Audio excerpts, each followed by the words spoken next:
Hello, सलाम, नमस्ते। मैं हूँ आपकी होस्ट अंजुम बानो। आप सबका स्वागत करती हूँ पारो वॉइस चैनल पे। आज जो है राष्ट्रीय चिकित्सक दिवस है। इन इसके बारे में मतलब बहुत ऐसे हमारे देश के महिलाएं हैं जिन्हें इन चीज़ों के बारे में नहीं पता है कि क्या होता है। तो आज के दिन जो है हमारे साथ दो जो डॉक्टर हैं वो जुड़े हुए हैं, डॉक्टर नरेंद्र जी और डॉक्टर शरद जी। तो आज हम उनसे बातें करेंगे। और एक बात और है कि महिलाओं के अंदर बहुत सारी ऐसी बीमारियां होती है जिनके बारे में वो खुद नहीं पता कर पाती हैं।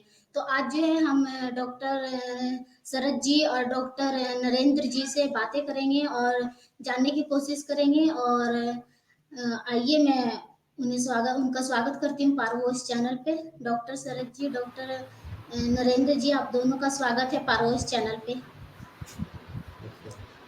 नमस्ते, कैसे हैं आप दोनों? अच्छे हैं।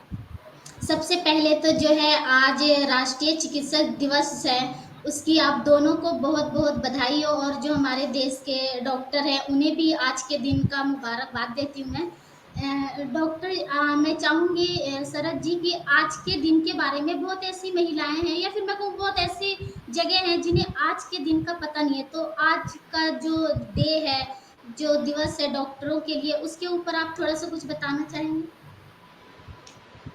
ज़रूर अंजू जी, बात ये है कि अ, 1 जुलाई को डॉक्टर्स डे माना जाता है और ये स्वीकार्य है कि डॉक्टरों का काफ़ी योगदान होता है लोगों को स्वस्थ बनाए रखने में और उनकी समस्याओं का समाधान के लिए स्वास्थ्य संबंधित।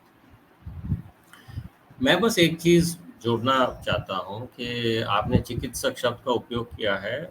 ऐसा नहीं है कि केवल डॉक्टर ही चिकित्सक होते हैं। अगर कोई भी नर्स हो, कोई भी ऑपरेशन थिएटर में काम करने वाला हो, कोई फिजियोथेरेपिस्ट हो, वो भी चिकित्सा करते हैं। तो हमें ये स्वीकारना चाहिए कि डॉक्टरों के अलावा और भी लोग हैं। हो सकता है सीमित रूप में चिकित्सा प्रदान करते हैं, लेकिन करते ज़रूर हैं। अगर उनको चिकित्सा नहीं आती, वो अपनी भूमिका नहीं निभा पाएंगे। डॉक्टरों को प्रमुख भूमिका अपनाते हुए देखते हैं और इस रूप में सभी के स्वास्थ्य का हित रखते हैं और उनमें खासकर महिलाओं का स्वास्थ्य भी।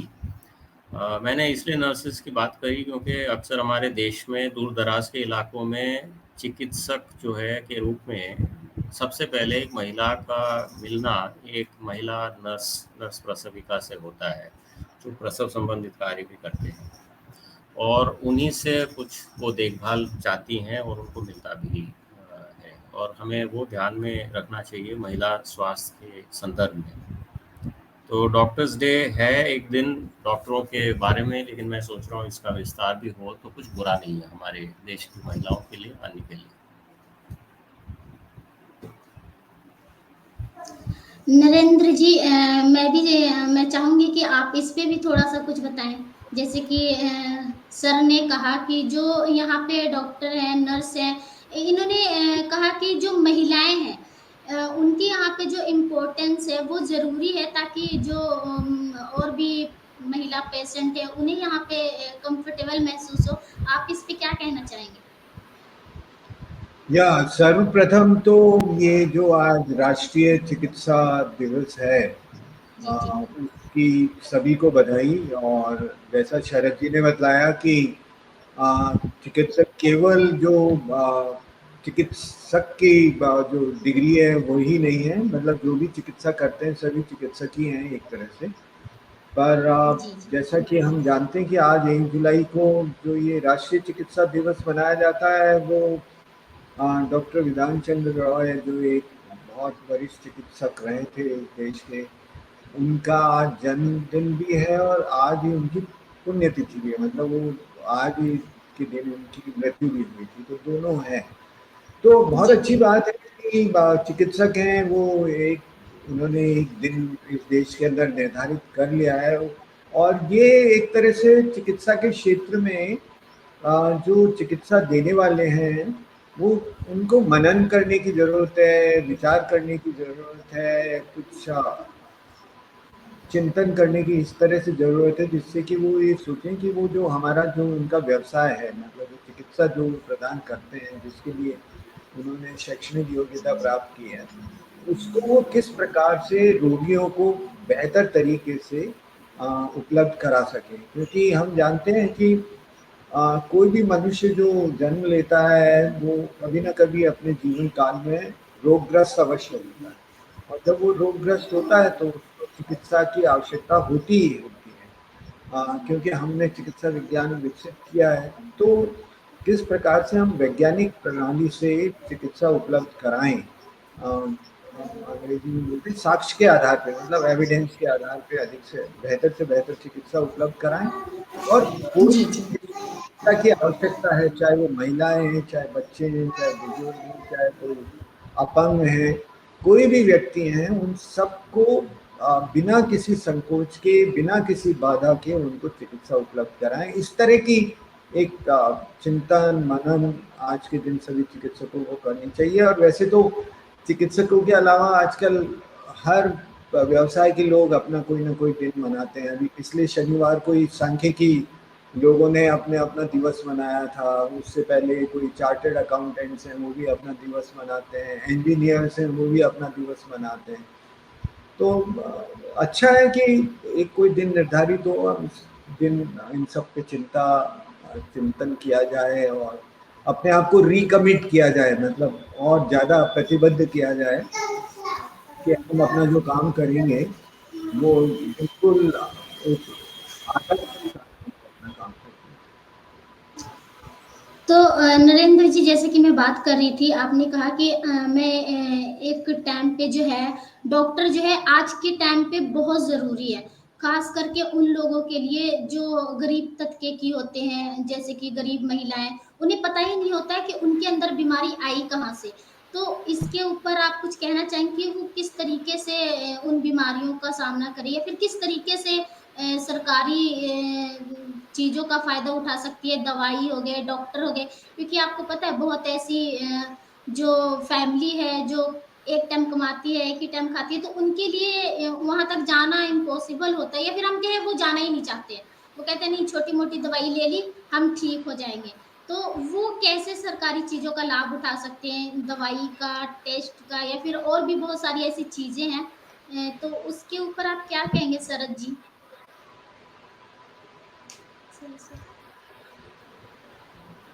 देखिए, ऐसा है कि महिलाओं के स्वास्थ्य में जो एक तरह से कमजोरियां आती हैं, वो इसलिए भी आती है कि बचपन में हो सकता है वो इतने पोषित नहीं होती हैं, और जब तक शादी भी इनकी होती है खून की कमी से ग्रस्त होती है। खून की कमी ऐसी चीज़ है कि लगता है कि सब कुछ सामान्य होता है, लेकिन काम ढंग से होता नहीं है, थकान अधिक हो जाता है, जी। और अपने दैनिक कार्य दिनचर्या में भी एक तरह से एक विवशता हो जाती है, मुश्किल हो जाता है ये काम करते रहना। इसी स्थिति में और बीमारियां लगती है, फिर बीमारियों के इलाज के लिए महिला सोचती है कि मैं घर चलाऊं, मैं अपनी कर्तव्य फर्ज निभाऊं अपने घर, पति, बच्चों के प्रति, और मेरी सेहत का देखी जाएगी, और करते करते बीमारी बढ़ भी जाती है। इसलिए एक बहुत बड़ा बड़ा संकट है कि महिलाएं जो है एक तरह से देर करती है आने में, और दूसरी, और अभी ये स्वीकारना पड़ेगा, उनको देखकर चिकित्सा करने वाले लोग कभी-कभार होते नहीं हैं, उपलब्ध नहीं होते हैं, या उन तक पहुँचना मुश्किल होता है। तो ज़रूरी है कि एक प्रारंभिक रूप में एक चिकित्सक उपलब्ध हो, वो अपनी बात बाँट सके किसी स्वास्थ्य कर्मी के साथ, जो तय कर सके कि भई इनको कितनी जल्द डॉक्टर को दिखाना है, या फिर प्रारंभिक उपचार, प्राथमिक उपचार से ही उनकी समस्याओं को निपटाएँ। मैं बताना चाहता हूँ कि हमारे देश में जो सरकार की प्राथमिक स्वास्थ्य सेवाएँ जो हैं, वो शत प्रतिशत डॉक्टरों पर केंद्रित नहीं है, काफ़ी चीज़ें हैं जो एक स्वास्थ्य कार्यकर्ता भी करता है। और दूसरी तरफ बिल्कुल प्राइमरी लेवल पे डॉक्टर्स भी होते हैं, और उन्हें एक तरह से सिखाया, समझाया, पढ़ाया जाता है, और ट्रेनिंग दी जाती है कि किस तरह से महिलाओं की समस्याओं को देखें। ये बात सिद्ध है कि महिलाओं को केवल उनकी समस्याएं प्रजनन, गर्भधारण और बाल जन्म से संबंधित नहीं होते हैं, हालांकि उसके लिए विशेष सेवाएं हैं और वो आवश्यक है। मातृ स्वास्थ्य और शिशु स्वास्थ्य, लेकिन एक महिला को भी और बीमारियां हो सकती है जो एक पुरुष को हो सकता है। ब्लड प्रेशर बढ़ सकता है, डायबिटीज जैसी बीमारी हो सकती है इत्यादि। तो मैं सोच रहा हूँ कि ज़रूरी है उनको सेवाएं संतुलित हो, न केवल उनके माँ बनने से संबंधित या गर्भवती होने से संबंधित, लेकिन दूसरी तरफ उनका पोषण सुधारने के लिए व उनके जो भी छोटी-मोटी बीमारियां हैं उनके पूर्ण इलाज के लिए एक व्यवस्था होना ज़रूरी है। प्राथमिक स्वास्थ्य प्रणाली में ही होना ज़रूरी है, और जो चीज़ें एक बिना एक डॉक्टर की भूमिका से संभाली जाती है तो अतिशीघ्र उनको वो मिल जाए, और जहाँ-जहाँ डॉक्टर की आवश्यकता है ज़रूर उनको डॉक्टर तक पहुँचाना चाहिए। और मैं एक चीज़ स्पष्ट बताना चाहता हूँ कि एक महिला को देखते वक़्त अगर एक डॉक्टर पुरुष है तो कायदा है, कानून तक है कि एक महिला अटेंडेंट भी उस समय हाज़िर हो अ, उनकी जाँच वग़ैरह करते समय। ये ज़रूरी है ताकि महिलाएँ जो है विश्वास रखें डॉक्टरों में एक वर्ग के रूप में। उनको कोई चिंता ना हो कि मेरे जो है चिकित्सीय जाँच के अलावा और इलाज के अलावा और कुछ नहीं होगा। वो आश्वस्त होनी चाहिए। अब ये कायदा कहाँ तक लागू होता है या लागू हो पाता है वो अलग चीज़ है, उस पे चर्चा हो सकती है। लेकिन मैं ये चाहिए कि चिकित्सा पूर्ण रूप से होगी और उनकी समस्याओं का निराकरण होगा, लेकिन प्राथमिक रूप से उनका पोषण और उनका मूलभूत स्वास्थ्य अच्छा होना ज़रूरी है। नरेंद्र जी, जैसे कि मैंने सुना है आपने राजस्थान में अलग-अलग जगहों पे कैंप लगाया, जो वहाँ के गरीब लोग हैं उन्हें भी आपने दवाई और भी जो चीज़ें होती हैं उनकी आपने सुविधा पहुँचाई। तो जब आप कैंप लगाते हैं तो किस तरीके के मरीज़ या फिर हम महिलाओं की बात करें, तो जो महिलाएँ होती हैं वो किन हालातों को बीमारियों के पास आती हैं? क्योंकि आपने राजस्थान में जो है फ्री कैंप भी चलाया है, तो आप उसके बारे में कुछ बताएँगे? या फिर आप अपने बारे में बताएँ कि आप जब कैंप में जाते हो, आप डॉक्टर, अगर मैं कहूँ तो आज के टाइम पे जो डॉक्टर बहुत ज़रूरी है। बिना डॉक्टर के हम मानो कुछ भी नहीं है। तो जब आप कैंप लगाते हो, अलग-अलग तरीके की महिलाएँ भी आते होंगे, बीमारियाँ भी लेके आते होंगे, उस पे आप कुछ बताएँ हमें? जी मैंने कैंप तो कोई लगाए नहीं हैं, मतलब आउटरीच प्रोग्राम ज़रूर, मतलब कि एक जगह हैं तो और गाँव में जा जा के काम ज़रूर किया है। तो गाँव में जब जाते हैं तो जैसा अभी शरद जी कह रहे थे कि महिलाओं में, और आप भी कह रही थी कि जैसे संकोच बहुत होता है, ख़ास तौर से उनकी जो अ, प्रजनन तंत्र से संबंधित जो रोग होते हैं, उसके संबंध में उनके अंदर बहुत संकोच होता है, और वो संकोच सामाजिक परिस्थितियों के कारण से वो सारा का सारा संकोच है।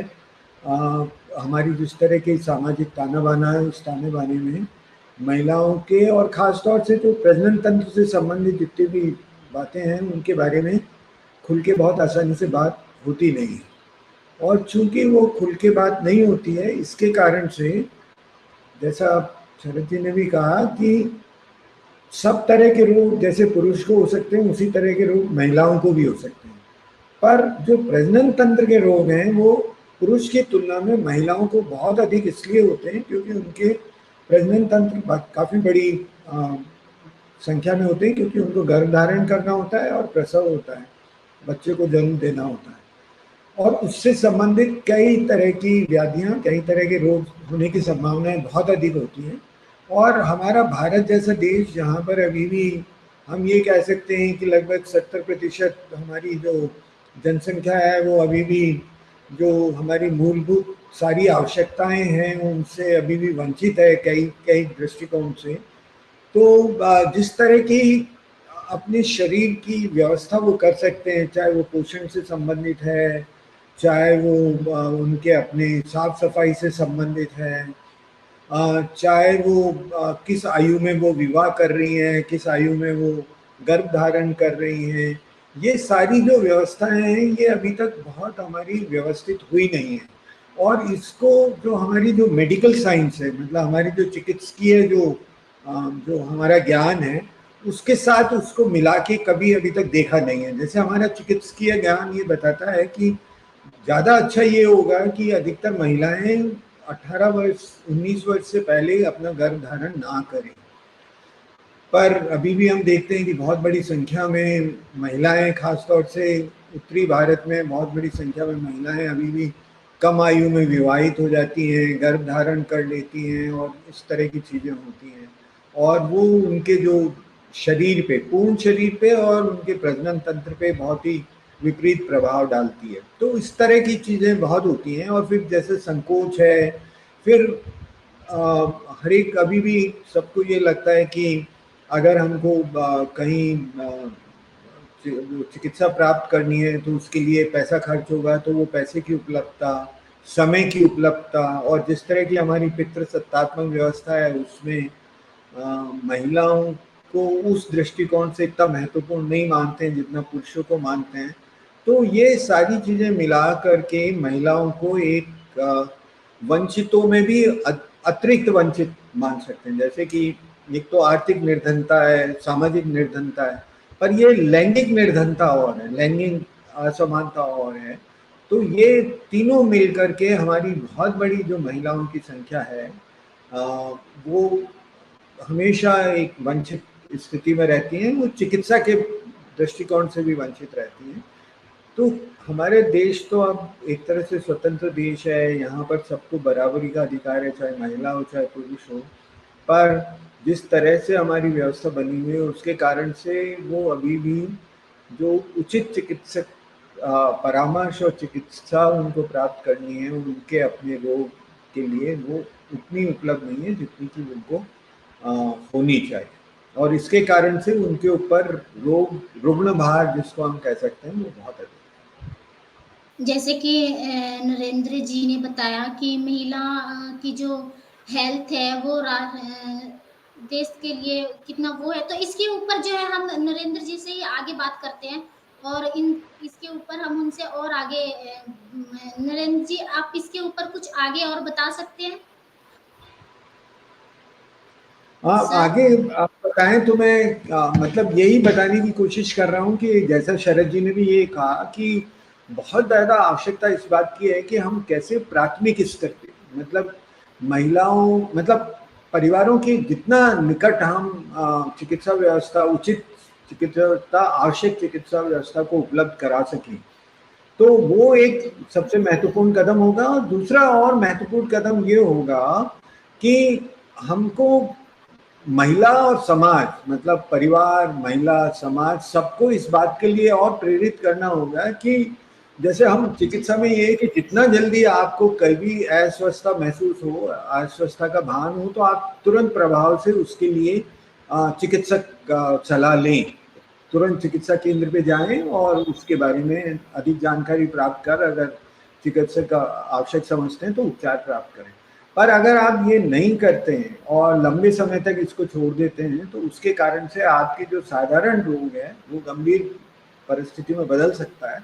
और अब जी गंभीर परिस्थिति के कारण से वो काफ़ी आपके लिए बहुत अधिक वो ऐसा हो जाएगा कि आपको उसके लिए ज़्यादा शारीरिक भी कष्ट झेलना पड़ेगा और आर्थिक कष्ट भी आपको झेलना पड़ेगा। नरेंद्र सर, मैं आपसे एक बात जानना चाहती हूँ। आज के टाइम पे जो है आप देखो, डिलीवरी के टाइम पे नॉर्मल जो डिलीवरी है वो बहुत कम होने लगी है। मतलब हम कहें सिर्फ 10% है जो नॉर्मल डिलीवरी होती है, ज्यादातर जो है ऑपरेशन से बच्चे उठाए जाते हैं।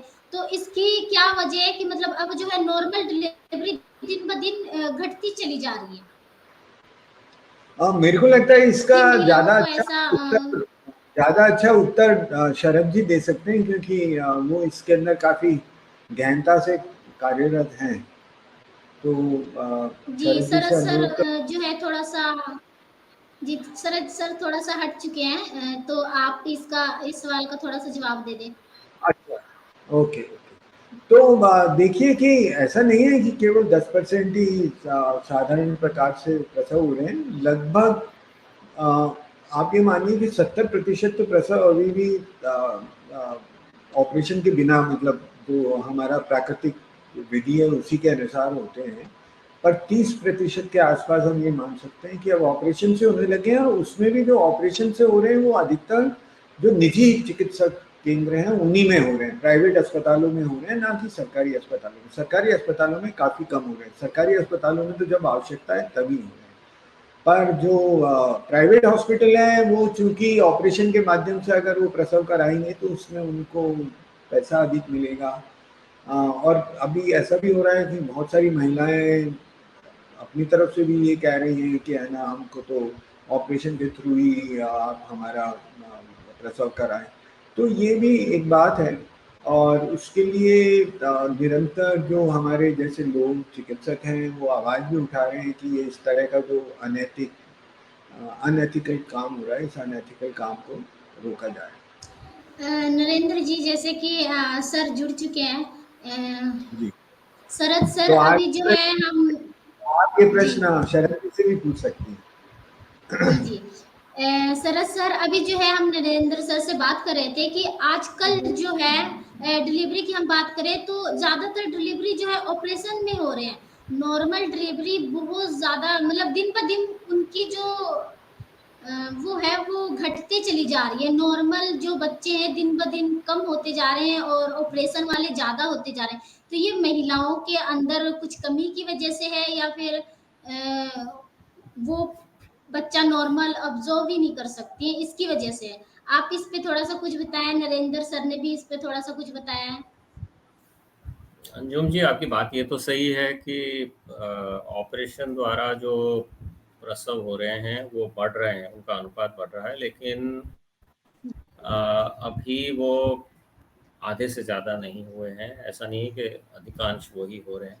जी जी शहरों में, कुछ में, प्राइवेट सेक्टर में ये एक सच्चाई है। तेलंगाना, आंध्रा जैसे प्रदेशों में सिजेरियन डिलीवरी ज़्यादा हो गई है, लेकिन उत्तर भारत में अभी भी ये नियंत्रण में है। इसका ये मतलब नहीं कि जी जी इसके बारे में ध्यान नहीं रखना चाहिए। देखा गया है कि बड़े अस्पतालों में, खासकर प्राइवेट हॉस्पिटल्स में, एक ऐसी स्थिति जहां पैदा होती है कि डॉक्टरों को भी झटपट और एकदम सुनिश्चित तरीके से एक तय समय पर डिलीवरी करानी हो, और घर वाले भी इसी सोच के चंगुल में आ जाते हैं। उनको भी लगता है कि ये समय, ये दिन सही है और कुछ और हो जाएगा तो देखें। एक तरह की 100% गारंटी चाहते हैं कि सब कुछ सही होगा। अब जी होता जी क्या है कि ऊपर वाले की इच्छा से हम सेहतमंद रहते हैं, कोई गारंटी आप हमें कहीं से मिलती नहीं है। तो ऐसा नहीं कि डिलीवरी के समय मिलनी चाहिए, और ना हमें ऐसा खोजना चाहिए। डॉक्टर अपनी जी पूरी बिल्कुल। कोशिश करे, उनके साथ स्टाफ कोशिश करे तो प्रसव सही रहते हैं, बिगड़ने की संभावना कम होती है। तो डर के नहीं जाना चाहिए डिलीवरी के लिए, और न ही किसी को डराना चाहिए परिवार। तो देखा गया है कि जहाँ डिलीवरीज प्राथमिक स्वास्थ्य यानी संस्थानों में की जाती है, वहाँ जी जी सिजेरियन कम होते हैं। जहाँ प्रसविकाएं, नर्सेज, मिडवाइफ्स डिलीवरी करती हैं, तो वो महिलाओं को भी एक तरह से उनका मानसिक तनाव कम कर देते हैं, परिवार के तनाव को कम कर देते हैं। जी दखल जी नहीं करते हैं प्राकृतिक डिलीवरी की प्रक्रिया में, इंजेक्शन लगा के, दर्द बढ़ाने के टीके लगाकर, और हाथ से जोर लगाकर, पेट पे दबाव डालकर, ये सारी चीज़ें जो है कृत्रिम है, ये नुकसान करती है एक प्राकृतिक प्रक्रिया में। प्राकृतिक प्रक्रिया ऐसी है कि लगभग 90-95% सही रहने वाली है। 5% मामलों में कहीं हस्तक्षेप करना चाहते हैं महिला को या होने वाले शिशु के जान बचाने के लिए। अगर ऐसा जी किया जी तो सिजेरियन डिलीवरी, अनुमान है, लगभग 10, ज़्यादा से ज़्यादा 15% तक जा सकता है। 15% या ऊपर काफ़ी अगर सिजेरियन डिलीवरीज होने लगती हैं तो इसका मतलब है बेवजह हस्तक्षेप किया जाता है। एक तनाव और डर का माहौल बन गया है, और उसमें क्या है कि जो डॉक्टर या हॉस्पिटल जो है वो खुश हैं ज़्यादा सिजेरियन करने में, बजाय ये कि एक साधारण प्रसव। तो जी इनसे बिल्कुल। हमें सावधान रहना चाहिए। लेकिन देखा गया कि जितना बड़ा अस्पताल, जितनी ज़्यादा मशीनें, जितना कॉम्प्लिकेटेड वहाँ की चिकित्सा व्यवस्था, वहाँ उतनी ज़्यादा सिज़ेरियन की संभावना होती है। जी, जी। तो आप एक बात और मैं कि जो हमारी महिला होती है, ऑब्वियसली जो घरेलू महिलाएँ होती हैं, उन्हें जो है बीमारियाँ धीरे-धीरे होती है, जैसे कि बहुत सारी ऐसी बीमारियाँ हैं, तो उन्हें इन चीज़ों का ध्यान, जैसे कि हम मान लें अगर हमें बुखार हुआ है, तो हम सोचते हैं अभी सिर्फ बुखार हुआ है, चलो हम दवाई ले लिए। जैसे मैंने पहले कहा, महिलाएं ज्यादातर सिर्फ दवाई लेना ही पसंद करती है, डॉक्टर के पास जाने की नहीं। फिर वो डेंगू या फिर टाइफाइड जैसा बुखार बन जाता है। तो इसके लिए महिला अपनी बचाव कैसे करे? या फिर हमारे जो सरकारी डॉक्टर्स हैं उनसे कांटेक्ट, बहुत ऐसी महिलाएं जो उनसे कांटेक्ट नहीं करती हैं, वो जाती हैं, दवाई लेती हैं और घर को वापस आ जाती हैं। तो आप उन महिलाओं के लिए क्या कहोगे कि कैसे वो अपनी सेहत का या फिर कैसे वो छोटी-छोटी बीमारियों का पता लगाएं जो आगे चल के उनके लिए जानलेवा ना बने? नहीं, मेरा इतना ही कहना होगा कि महिलाएं समझें कि बीमारियां कुछ उनको हल्के से नहीं लेती। महिला को भी उतनी ही बीमारी हो सकता है, ज़्यादा बीमारी हो सकती है पुरुषों की बनस्बत, क्योंकि अगर वो पहले से थोड़े कमज़ोर हैं और उनके खून की कमी है। इसलिए जी, उनको जी। हर छोटे लक्षण पे जाकर अपना इलाज कराना चाहिए, इलाज पूर्ण करना चाहिए। ऐसा नहीं कि आधा अधूरा कर लिया, कोई गारंटी नहीं है कि वो ठीक हो जाएँगी।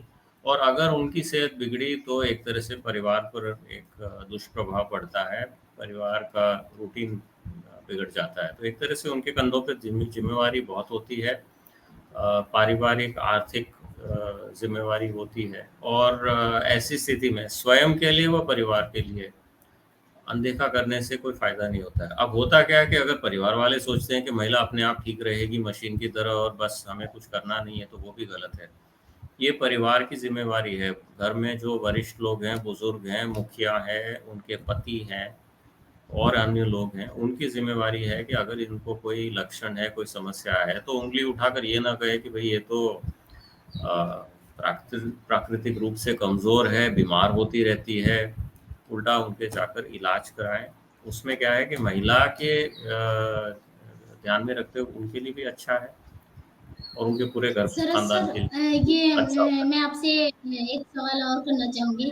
ये जो आशा वर्कर हैं, इन ये महिलाओं के स्वास्थ्य के लिए कितना इम्पोर्टेंट है, या फिर ये महिलाओं के स्वास्थ्य के लिए किस तरीके से काम करती है?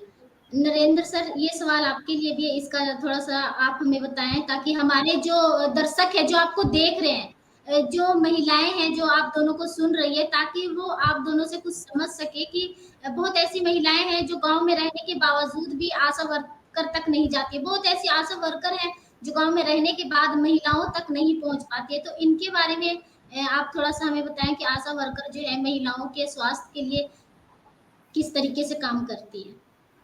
तो आप पहले किनसे जवाब चाहती हैं? जी सर। मैं बताऊँ या नहीं, आप? जी, ये आप दोनों से ही है, थोड़ा-थोड़ा आप दोनों ही इस सवाल का मतलब हम देखते हैं ना, गाँव में रहने वाली बहुत ऐसी आशा वर्कर हैं, जो खुद महिलाओं तक नहीं जाती। बहुत ऐसी महिलाएँ हैं, जो खुद आशा वर्कर के बार-बार आने के बावजूद, वो बार-बार उनके घर पे आती है, उनके बावजूद भी वो उन तक नहीं पहुँच पाती है। तो इस पे आप दोनों की क्या राय है? आपकी बात सही है कि देखिए ये टीकाकरण के लिए और गर्भावस्था में जाँच के लिए एक महिला को जाना पड़ता है जहाँ आशा है, अक्सर एक आंगनवाड़ी है। बाकी आशा की कोई अपनी संस्थान नहीं है कि महिला जाकर वहाँ जा सकती, खड़ी हो सकती है। कार्यक्रम में ये भी नहीं कहा गया है कि लोग जाकर आशा के घर पे पहुँचे। तो ये जी, आशा जी। का की भूमिका है, उसका कर्तव्य है कि जाकर महिलाओं से मिले। वो नज़दीक है, हर गाँव में एक आशा है या होनी चाहिए, तो वो जाकर मिले, उनको आवश्यक शिक्षा, सलाह दे ताकि वो अपनी सेहत को बनाए रखें, कब उनको ज़्यादा ख़्याल रखने की ज़रूरत है, इसके बारे में बताएँ। मार्गदर्शन देके किस तरह से वो स्वास्थ्य तंत्र से जुड़ें। तो अगर आशा पहुँच नहीं रही है, तो ये देखना चाहिए कि ऐसा क्यों हो रहा है, क्या कठिनाई हो रही है, वो उपलब्ध है या नहीं है और अपनी जवाबदेही से अपने कार्य पूरा कर रही है। तो सिवाय टीकाकरण के लिए या प्रेगनेंसी जाँच के लिए आशा लोगों को जाकर आशा के पास जाने की आवश्यकता नहीं है क्योंकि वो गाइडेंस नहीं है, वो जाते हैं आंगनवाड़ी में। जी, जी। नरेंद्र जी, आप इस पे क्या कहना चाहेंगे? आपका आ, माइक बंद है। जी, नहीं, खुला है। जी, जी। आवाज़ आ रही है मेरी? आ रही जी, आ रही है सर। जी। तो तो ये जो आशा का एक जो संदर्भ बना, वो सन 2005 में जो राष्ट्रीय ग्रामीण स्वास्थ्य मिशन हमारे भारत में प्रारंभ किया गया था, उसमें ये सोचा गया कि प्रत्येक ग्रामीण गांव में और अब तो खैर शहरों में भी 1000 की आबादी पे, 1000 की जनसंख्या पर एक महिला ऐसी जो कि उसी गांव की निवासी हो, विवाहित हो, शिक्षित हो और कुछ उसमें प्रेरणा हो सामाजिक कार्य के प्रति, इस तरह की महिला का हम चयन करें और वो एक तरह से सेतु के रूप में काम करे जो हमारा चिकित्सा तंत्र है उसके और जो समुदाय है उसके बीच में।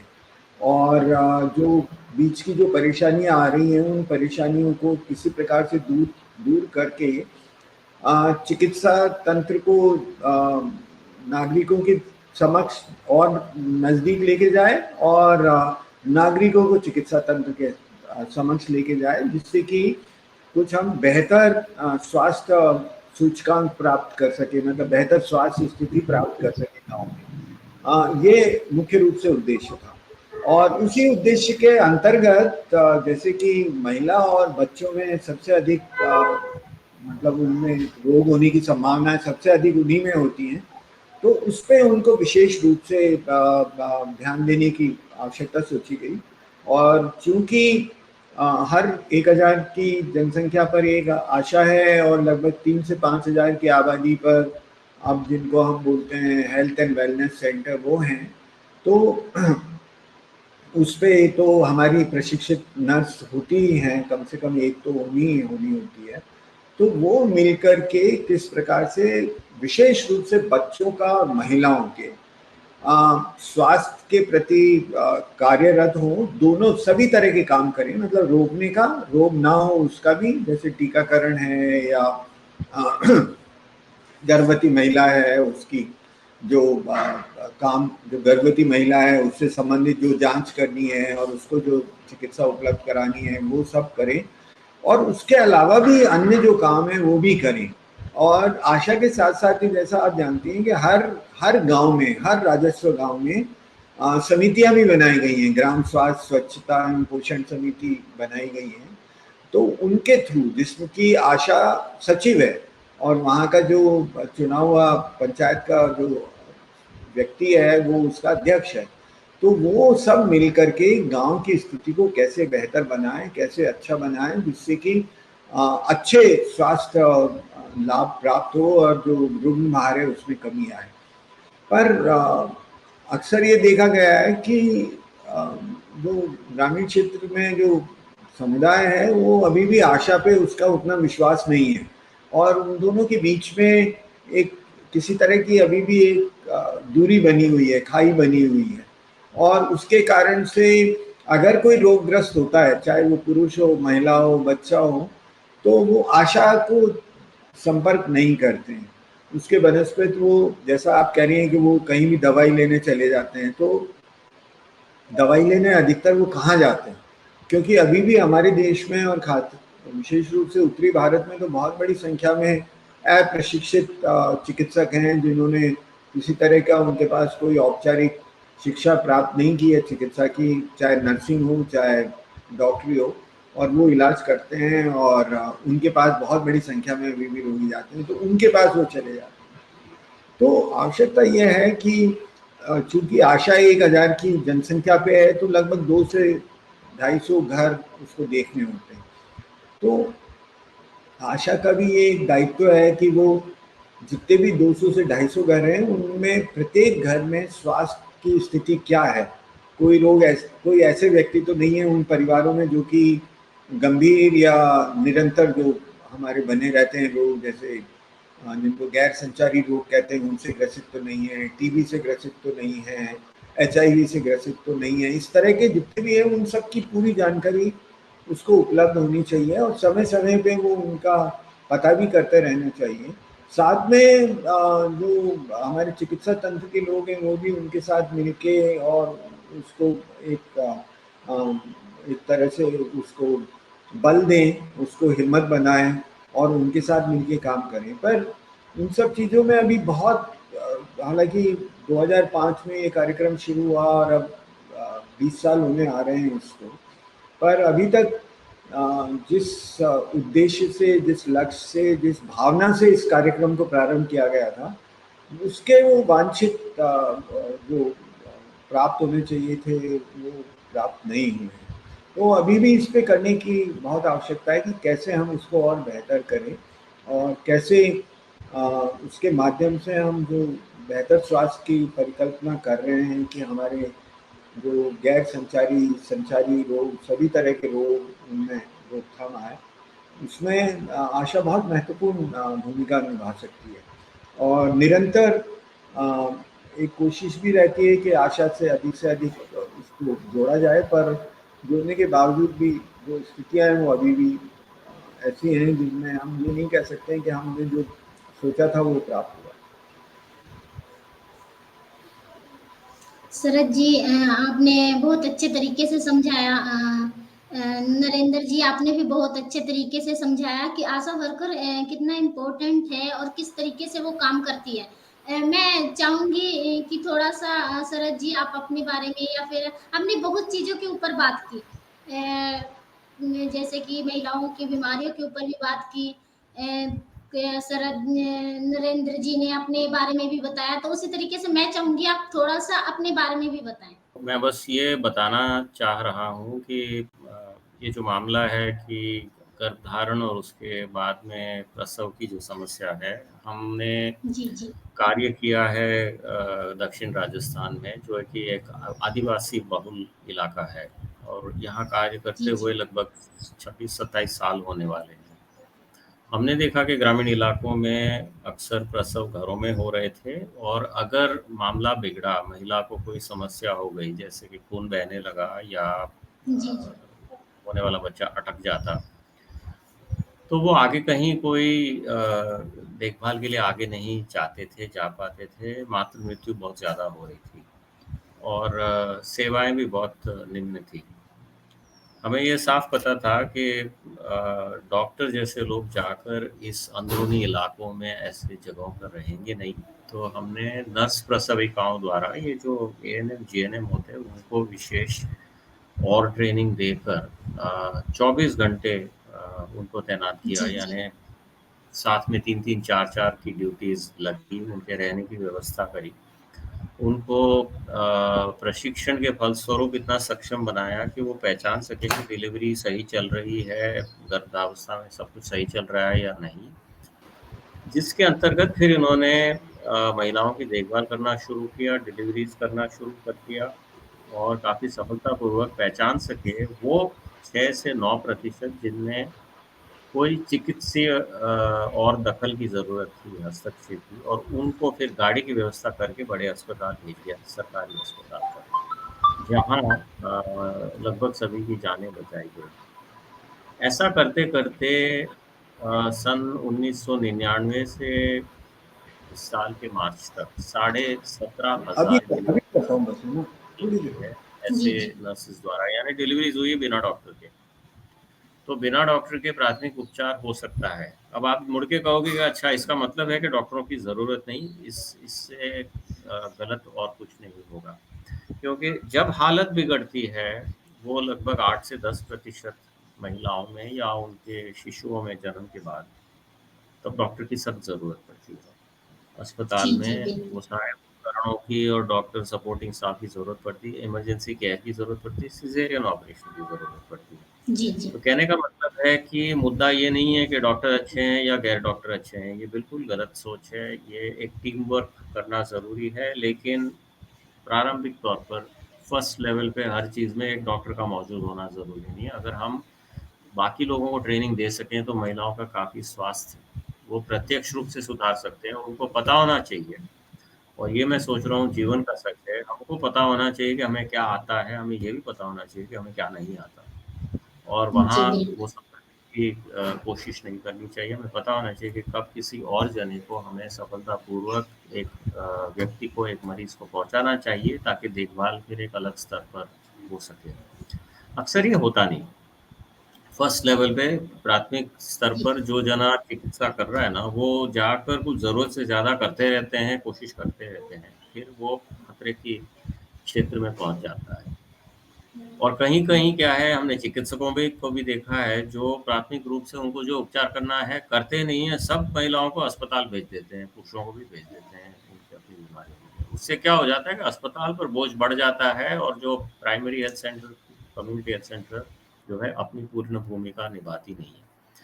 इसी संदर्भ में आशा की भूमिका आती है। आशा एक सेतु बनी हुई है समुदाय और स्वास्थ्य तंत्र के बीच में। लेकिन जी, जी। वो अपनी भूमिका अच्छी तब तक निभा पाएगी अगर स्वास्थ्य तंत्र अपनी भूमिका निभाए। अगर स्वास्थ्य तंत्र कमज़ोर है तो आशा कुछ भी करे, करे ना करे, फ़र्क नहीं पड़ने वाला है, क्योंकि वो उस टीम का हिस्सा है। तो अपनी बात मैं यहाँ तक सीमित रखना चाहता हूँ कि हमें डॉक्टरों की को प्रभावी बनाने के लिए हमें उनकी पूरी टीम को मजबूत करना पड़ेगा। केवल डॉक्टरों की हालत सुधार के, उनकी व्यवस्थाएँ सुधार के, उनको सुविधाएँ देकर स्वास्थ्य तंत्र जी, जी। सुधर नहीं सकता अकेले उनके लिए कुछ करके, पूरी टीम को सुधरना पड़ेगा। नहीं तो डॉक्टर जी, पर स ये बोझ भी पड़ जाता है। आपने देखा होगा या सुना होगा कि डॉक्टर हैं जो दिन-रात काम करे जा रहे हैं क्योंकि हर चीज़ उन्हीं को करना पड़ता है। वो भी एक जी, अच्छी जी, स्थिति। बिल्कुल। तो बहुत ज़रूरी है कि डॉक्टर के साथ पूरी हेल्थ टीम के लिए एक मजबूतीकरण किया जाए, उनको व्यवस्थाएँ दें, सुविधाएँ दें और प्रशिक्षण।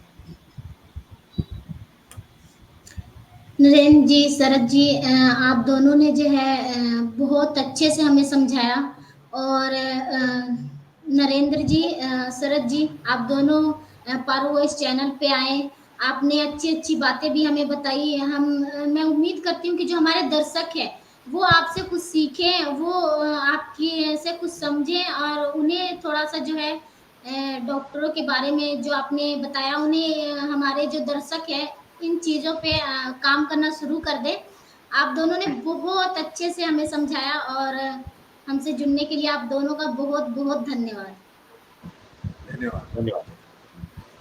तो देखा आपने कि जो हमारे जो डॉक्टर हैं, वो किन-किन हालातों से गुज़रते हैं। ज़रूरी ये नहीं है कि हम बीमार हैं, तो हम ही ज़्यादा बीमार हैं या फिर हमें कभी-कभी डॉक्टरों की ज़रूरत नहीं होती है, ऐसा नहीं है। आज के लिए ये प्रोग्राम हम ये आज के लिए यहीं पे समाप्त करते हैं। हम फिर मिलेंगे दोबारा, तब तक के लिए मुझे दीजिए इजाज़त। धन्यवाद।